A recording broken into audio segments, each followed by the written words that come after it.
Welcome back to the Engineering Success Podcast. Today's episode features Shalab, CTO of Credflow, and we'll dive into his tech journey. We'll discuss his approach to project planning and team management in startups. He will share keys to building a successful, high-performing engineering teams today. Expect insights on managing engineering teams and aligning tech with business goals. Ready? Let's dive in.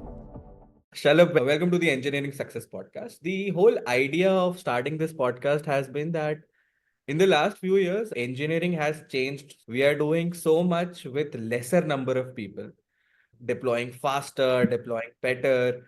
And in all of this, how do you plan your days ahead? How do you plan your projects ahead? Especially now when with 5, 10, 20, 30 people, you're building amazing products. On the course of our conversation today, we'll be touching down upon how did you plan your projects? What was your approach? You worked with some pretty great names, Bharat Pay, and now you're building Credflow. That's the whole broader agenda for today's conversation. And interesting conversation for sure. Yeah. Shalab, I think we would want to deep dive into your background first. What has been your story? I saw you did your engineering, then you also went for an MBA, and then, of course, your time with Bharat Pay happened, and then startup. So, how did it all happen? Sure. I actually started my career with a startup of my own. So way back in 2010, I, along with two of my friends, co-founded a startup. And so it was doing pretty well. We were profitable from day one, growing at 300% year on year. So all good there, but due to certain unforeseen circumstances, I won't go into the details, we had to shut it down. But it was a great experience, right? We were doing very well for 4 years or so. So I started my career right from the top. But then when I moved from my startup and joined Google, from there I went on to join Google, and then I took up a role of an individual contributor. And that is where I realized how much experience I needed to gain and gather to kind of move on to a leadership role again. So that was a huge transition for me, a very interesting one as well. And after hustling for 4 years, so that was a breather for me. So I learned from scratch on how to build teams, how teams are built, how high-performing teams are built, right? I'm a very ardent believer of a term known as self-organizing high-performing teams, right? So that is what I have been trying to do my whole career, and that is what I try to do every time whenever I have to build a team, right? So I learned how to do that in Google, then implemented it in the years to come. So that is that.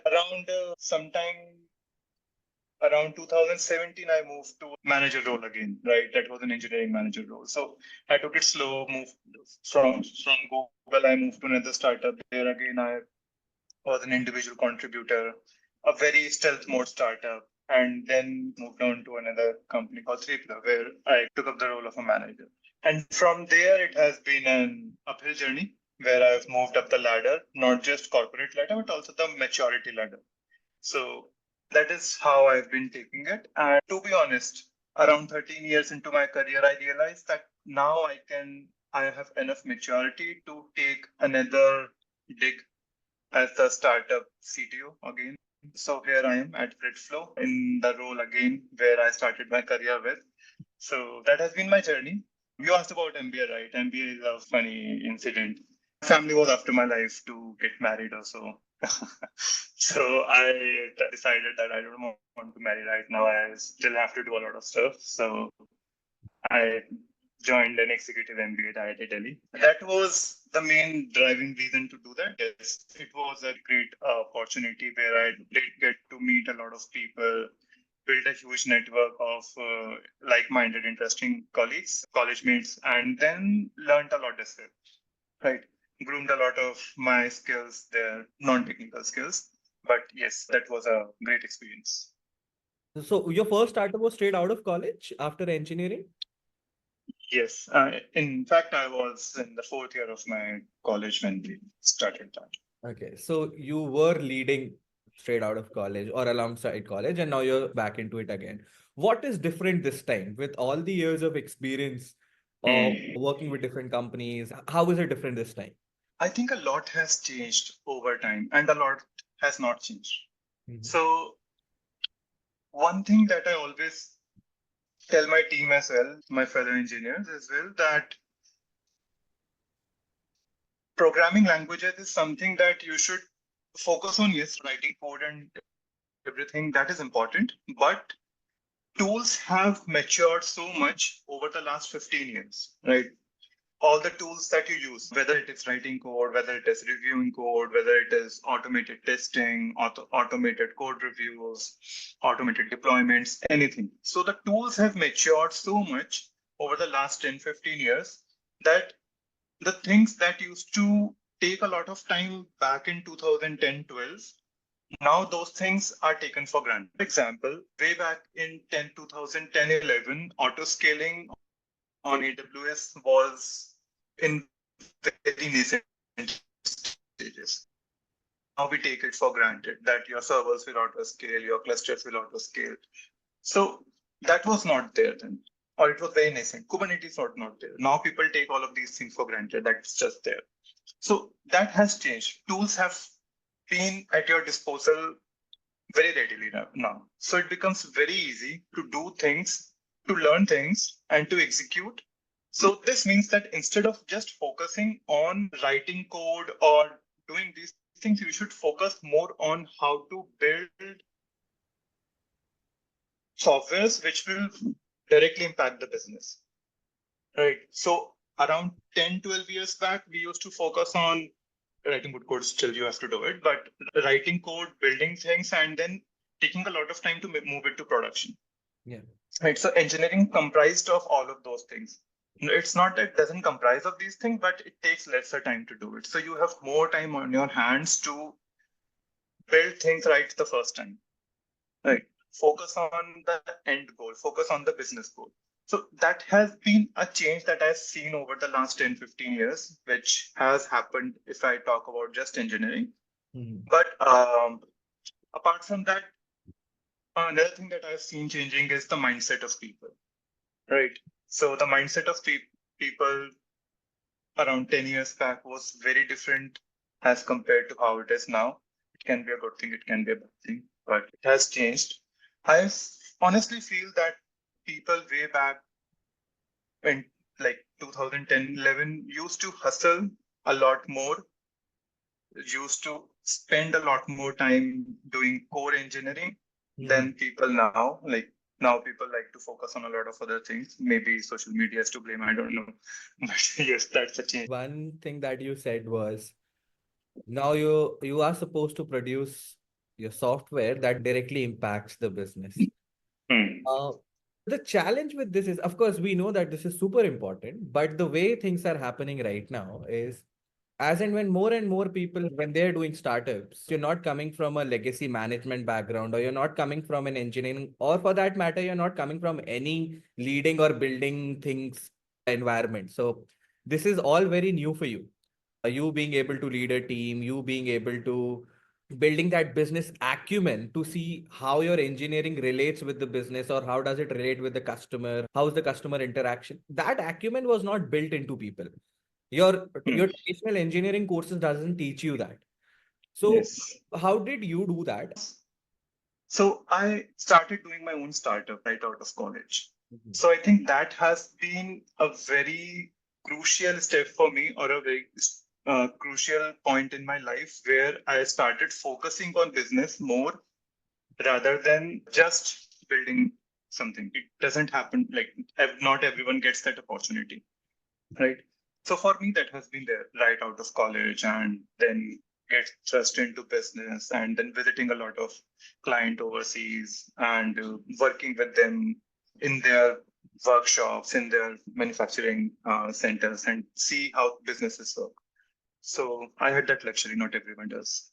But yes, one thing that I always tell my team or tell everyone who are in this phase of their career, right? First 4, 5 years of their career, that people should focus more on how impactful the work that you are doing is for business. That is something that you need to understand while building anything. And you would not believe how many times I tell this to my team. That it is your responsibility, that it is a developer's responsibility while writing the code to think about all the cases that are possible. Product will not do it, QA will not do it. It is the responsibility of the developer. And after something has gone live into production, then it is the developer's responsibility to make sure it is working fine, it is showing the results it has to, right? If there is a deviation, then highlight. If you don't know how to deal with it, then highlight to someone else and come to a conclusion, right? So that is how people learn. It's every engineer should focus on the impact of whatever they are doing on business, and that is what makes them happy, right? If you are doing something and it doesn't go to production and you don't know how it is doing, then there is no point of building it. You will now not get a, what do you call it, param sukh, or extreme happiness of what you are doing and how it moves to production and how impactful it is. Right? So that is what people should focus on, and those who get this very early in their career, they go on to do great things. Yes. So I think this very much aligns with your initial motto that you shared for engineering teams, self-organizing and high performing, building that culture of accountability and responsibility Yes. to people to whatever they are doing. Shalabh, I had a list of questions prepared, which I thought I would ask you. But before jumping onto that, I think that they might not even be needed, but I would want to break down a high performing team with you. What does the anatomy of a high performing team look like? What are the Hmm. characteristics? What are the attributes? How do we build it? So I would want you to touch a little bit on that. Right. Right. The main thing that I look for when I build a high performing team, right, is that as the leader of that team, I don't have to get involved in what they are doing. So when I say self-organizing high performance team, it simply means that the team organizes itself into doing what they are supposed to do without me requiring to be involved in their day-to-day activities. Mhm. I only want to be involved when there is a blocker or when things are not getting solved. Rest, I want to focus on a strategy.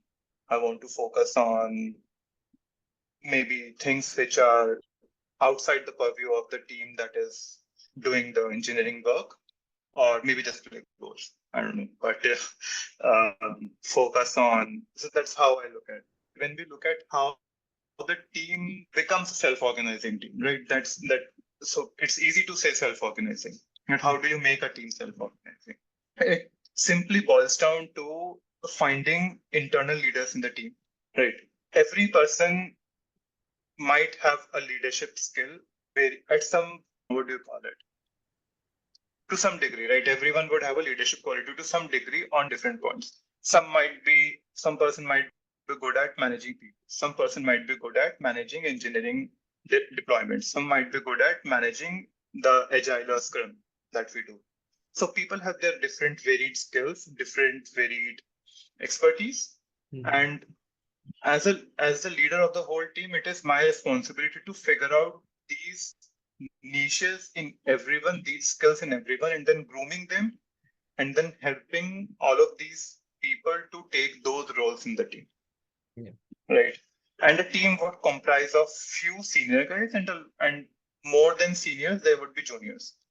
Right. So these seniors should get opportunity to groom their juniors, help them build better things, and then slowly it becomes a cycle and people move up the ladder. And as a guy moves up the ladder, right, they know what they're good at and what they need to learn. And essentially, this is how a self-organizing team works, where people know what they need to do and what they need to learn to move to the next level. And they would do whatever it takes to perform best in what they're good at and to learn best what they need to learn. Right. So it's mostly about how you carve out the best in people. Yeah. I want to go a little deeper on this, that Mm-hmm. when we talk about a high performing team, is it like let's bring a bunch of high performers together and let them, then the team becomes high performing? Or what would you say is the role of the processes in it? I'll give you a little more context on this. A couple of days ago, we had Mr. Mitch Pittle. He is one of the co-founders of Joomla on the podcast, and he said that the whole debate of 10x engineers is so overrated these days that Yes. I'm not looking at 10x engineers. I don't want to hire a 10x engineer. I want to create 10x teams. Hmm. So when you talk about high performing teams, do you talk about bringing those, let's taking that 10x engineer example, are you talking about building a bunch of 10x engineers together? Or if not, then what is the role of processes? What is the balance or trade-off there? So I completely agree with that statement, right? I think just bringing a bunch of 10x engineers together won't solve anything. So there is a very famous saying, you might have heard of it. A team is as good as its worst performer. Right? So you need you don't need to bring in the best performer, right? Not everyone can be a best performer, and not everyone can run at a speed of, let's say, 100 kilometers per hour. Not everyone can be a Usain Bolt, but you need to figure out who in the team isn't performing, and then fix those things, right? That's what makes a team high performing. Now, let me take an example. Yeah. Happened with me. One of my hiring mistakes, I would say. I hired an engineer in my team. It's way back in 7, 8 years back. So I hired an engineer. He was a 10x engineer, like brilliant guy. You would ask him anything, you tell him to do anything, brilliant. But the problem was he was not a team person. He didn't perform well in a team, or the team didn't perform well around him. So I brought that guy into the team, and then rest of the team, which was around 15 people, they were all like, either we leave or he leaves. So you don't want to get into this situation, right? So that is, and so you cannot just bring in a 10x engineer and think your team would become high performing. You need to bring in people who work with each other, who complement each other, who know what needs to be done to reach the end goal. And they keep on improving on their skills. That is what makes a high performing team. Processes, yes, processes are very important. So there are three aspects to any team: skills, processes, and tools, right? So skills obviously goes back to people, and they need to, so they need to understand what they are good at and what they need to be good at, right? Keep on continuous improvement. Then the second one is your processes. Processes is again very important. You need to identify what process fits your team best, right? This might be a highly controversial statement, but not every team can fit in the same process. You cannot have a template of process. You can say that this is how my Scrum works and every team needs to fit into this. It won't work. Each team would have a different way of doing things. Each team would have a different way of how they understand Scrum or Agile or whatever, extreme programming, whatever you choose, and how they adapt to it or make the process adapt to themselves. I have three teams. These teams have different ways of doing Agile. It might be a very small difference in their process, but both teams would not have the same process. It's different. At some point in time, it will be different how they do work. So it is important that your process, you define how the process should be on a high level and let the team evolve the process. So that is very important. And then the tools I already touched upon, right? Tools have evolved so much over the last 10, 15 years. So, and engineers, Swiss knife is their tools. You need to understand the tools. You need to use the tools best to deliver things on a great speed, great quality. And that's what makes a team high performing. You spoke about a team identifying, let's say, who may not be able to, who is not catching up with the team, who are not at par with the team, identifying those Yes. people and then getting those senior engineers in the team so that they can nurture them.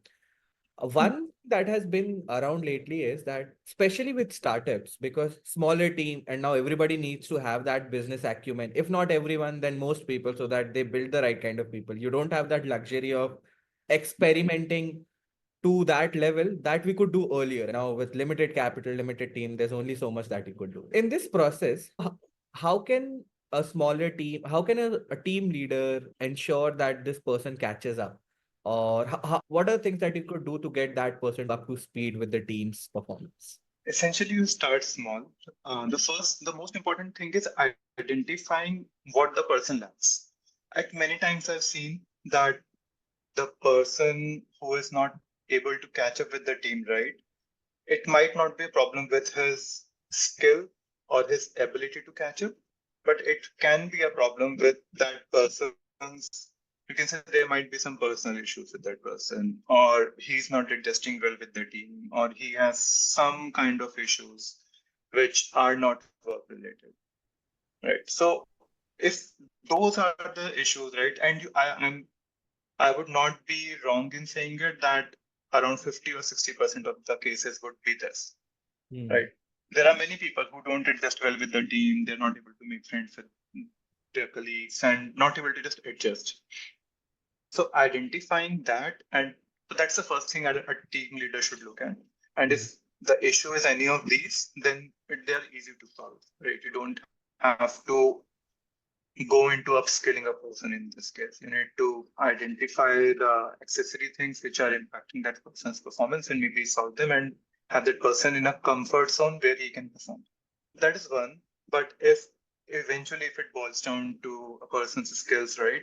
So you need to take small steps. First, identify where he is lacking. What are the things that he need to work on? So let's say there is a young engineer usually needs to focus on only a few things, right? First, ability to understand what needs to be done, and then executing what needs to be done according to the instructions given by the seniors. And once that work is done, then making sure it works fine. Right. These are the three major things an engineer, a young engineer needs to focus on.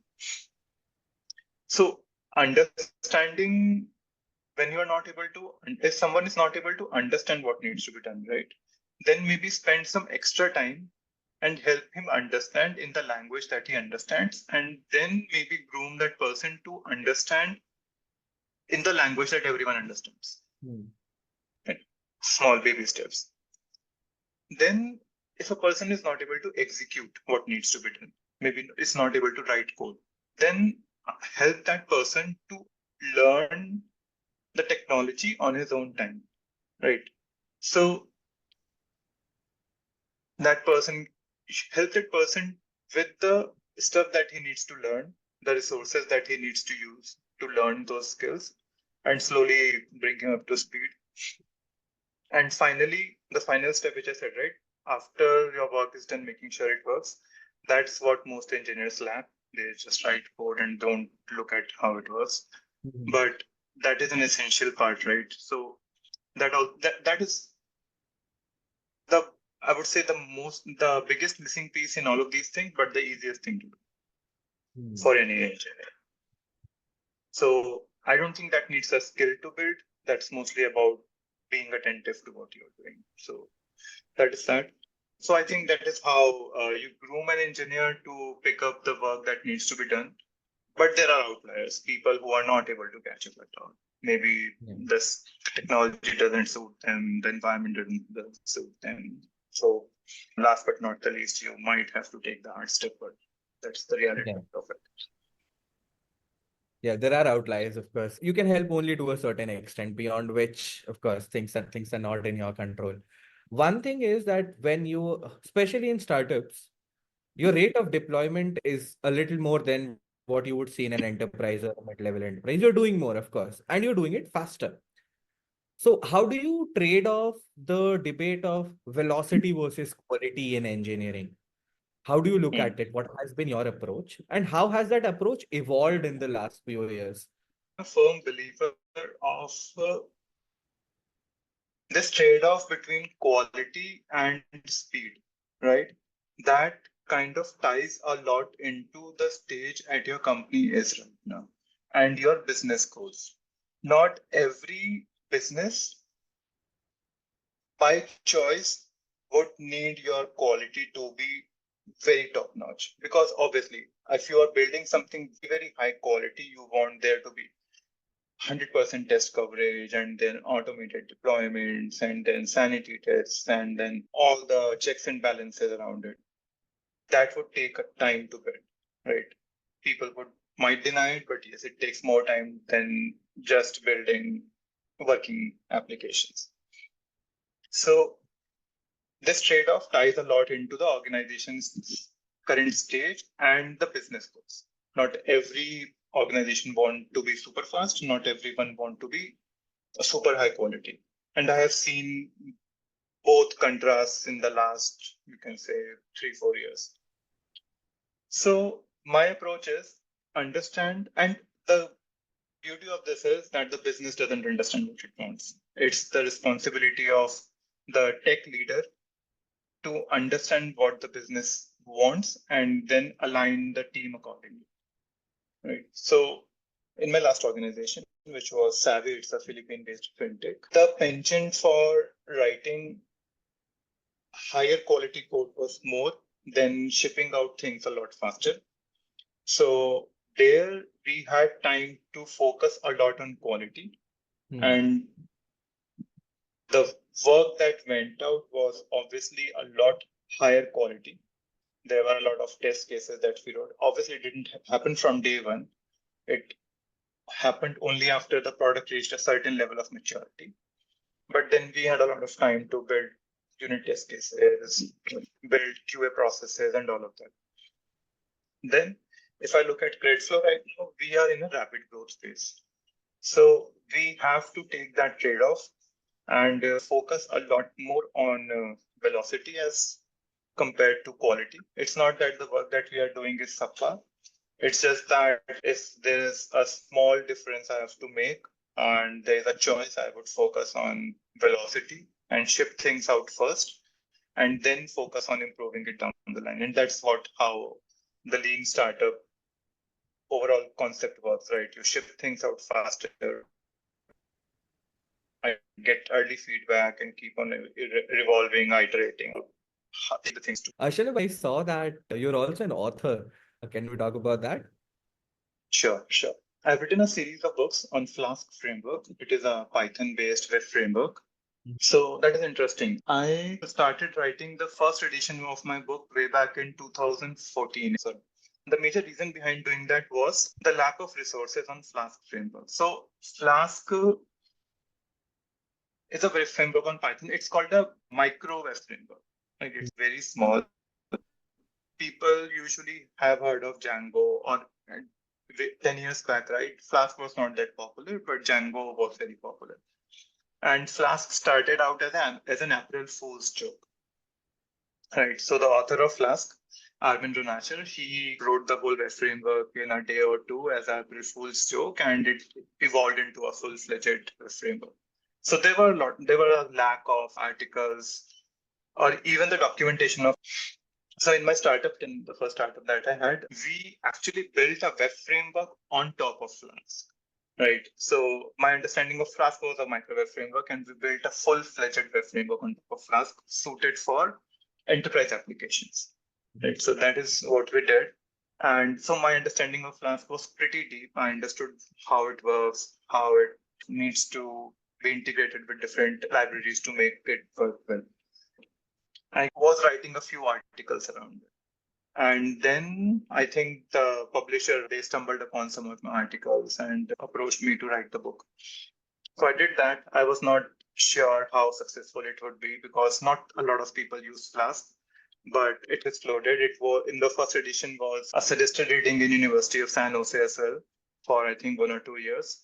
And so then I wrote the second edition in 2019. The first edition was getting obsolete, right, 4 or 5 years. And then I wrote my third edition of the book last year. Oh, so how was the whole process of writing the book for you? I recently published mine about 2 months ago, and It took me some time. While the ideas are there in your head, you know that, okay, this is what I want to talk about. But the process of writing it and getting it in that structure of book was something that was challenging for me. First of all, congratulations on publishing your book, and it's good to meet a fellow author. As you said, right, it takes a lot of time. It's writing a book is a very selfish activity. It is, you take away a lot of time from your family. You cannot compromise on work, so you have to take away a lot of time from your family. So all the time that I spent writing the book, it came out of the time that I could have spent with my kid, that I could have spent with my wife. It takes a lot of time. You have to get into the structure of the book. You have to think from the perspective of the reader. Yeah. That's a very difficult thing, especially in a technical book. You have to think from the perspective of the reader. The wild trait of all the engineers is that whatever we write, we don't find any issues in it. We feel it's perfect. But honestly, it is not. By the third edition, the structure is already there. I have to update the content, remove the old content out, write new chapters. Every time I read my book, I feel that something could be improved. So my book is about how to relate business analytics in the context of growth. A couple of years ago, I took up a program with IIM Indore on business analytics. I remember being in the classroom, the different statistics professors would come and teach you different things. But it took me some time to actually relate those concepts with the real world application. That, okay, I know what a p value is. I Mm. understand these scores, but now where am I supposed to apply it on a day-to-day basis?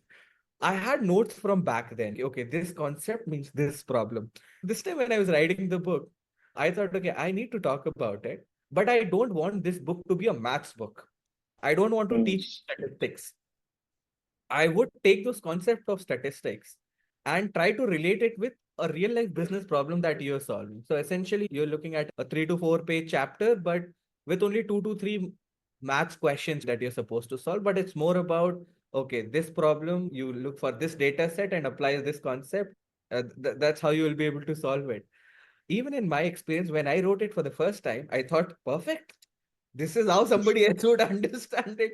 But when I Yes. get friends over to read it, just read the chapter, tell me, do you get it? And I realized, oh, there's so many flaws. I have to just rework it, get it out Yeah. again. Even when I was writing the first edition, the first three chapters went for review, and the reviewer was like, "What is this crap?" So I had to scrap the whole thing. I rewrote the whole thing, and then it looked fine to him. But yes, it was a very good suggestion that that person gave. Personally, it helped me a lot that I learned to convey things better now. So Hmm. one of the things at F Dynamics at my current organization, my CEO, he's been a sucker for good language. If I take Hmm. anything to him that, okay, this is a piece of content or talk about our product or one of our features, he'll be like, just remove all of this. Why can't you just say this simply? Like, why do you have to use floral language everywhere? It makes sense now that yes, when things are not simple, you have to at least convey them simply. When you're talking about a technical thing, it has to come out in a simple language. Otherwise, you'll just slip over. So there is a statement someone made around code. If someone is not able to understand your code after reading it twice, then you have done it wrong. I apply the same thing to the book that I read. If someone is not able to understand your content after reading it twice, then you have written it wrong. And it's very apt. Why would someone read anything that you have written more than twice? I Yeah. won't read anything twice. So, Shalabh, what beyond this? So, you're writing, of course, you are building credit flow. What apart from that? What else is there in your life now? Of course, there's family. You attended a PTM today for your kid. What else do you do? Honestly, not a lot is left after doing all this, but yes, I do play sports. I like to play badminton, cricket. Whenever I get time, I try to make time after office with my office colleagues. We sometimes go for badminton or cricket or whatever. And then I like traveling. So whenever I get time, I would take 3 4 days off work or maybe squeeze in a weekend and go for a quick drive over to anywhere near like Nainital, Mussoorie, or Rajasthan, wherever life takes. But yes, that's what I like to do whenever I get time, apart from all of this. Yeah. So are you building that culture around in your organization as well? You said you take your colleagues for sports. Is that a thing that you do on a regular basis with them? How is the culture at Credflow? What kind of culture are you building there within the team, and how is it? Again, as I said, I like to build a high performing and self organizing team. So that kind of defines the culture as well. So people get full ownership of what they are doing. They Mhm. know what they need to do and when they need to do it, right? So they know the quantum of the work, they know the timelines of the work, and then they operate in their own leisure. So that is the kind of culture I like to build where people take things at their own speed, but not compromising on the organizational goals. Mhm. So everyone knows the goals of the company, what we need to do, where we need to reach, and in how much time we need to reach. And accordingly, they take up the work and do the work, and rest, they're free to do what they want to do. They can go for lunches, dinners, go for sport activities, have fun in office, have fun outside office. No issues there. They can take holidays. They take holidays and they go out. That is fine. No issues there. It's just that they need to understand the work that needs to be done in order for the company to meet its goals on time. And nothing apart from it, right? Have fun and let the work be fun. So that's what I think I tell my team as well, that do a lot of fun at work. And it should be fun. If you are not enjoying the work that you are doing, there is no point in doing it. So That's awesome. There's this song, right? Work hard and play hard and party like it's your job. Oh yeah, I think I'm done, almost done with all the questions that I had. But yeah, Shalab, once again, thank you so much for taking. Is there any closing remark for anything that you would want to share with people who are watching this? yeah, sure. So again, it is my pleasure to be here. A very nice conversation. So I would end with one of the very frequent conversations that I have with my fellow leaders, and I have had this conversation very frequently with my friends over coffee, over tech conferences, or just talking on phones, right? So it's about complexity of software. Right. People usually take a lot of pride around the complexity of work that they do. And the more complex the work, the more complex the software they are building, or the more complex the technology that they're building, they take a lot of pride in it. I am completely opposite of it. I think it should be as simple as possible. Right. So as you build more complexity into software, it just becomes difficult to maintain. Think of your software as a living being. And as you build more complexity around it, it just becomes difficult to sustain it. It just becomes difficult to maintain it. And on contrary, if you make things simple is beautiful, simple is easy to maintain, it's easy to sustain for a longer time. So that's my advice to the fellow engineers, to build things simple, be simple, and build long lasting things rather than building highly complex stuff. Wow, this could be the title of your next book. Be simple, build simple. Sure, Yeah. for sure. But yeah, again, Shalab, thank you so much for taking the time. I hope that we do meet again, and I think we must definitely do this next time in person. I mean, I'm sure there's a lot that we can catch up. Sure. Sure, man. I would love to meet you in person and maybe record and anything. So it was fun. It was very insightful for me as well. There are thoughts which are there, but you are not able to express. So it was a good exercise for me. Thanks for that. Thank you, Shalab. Thanks for being with us. Stay tuned for more.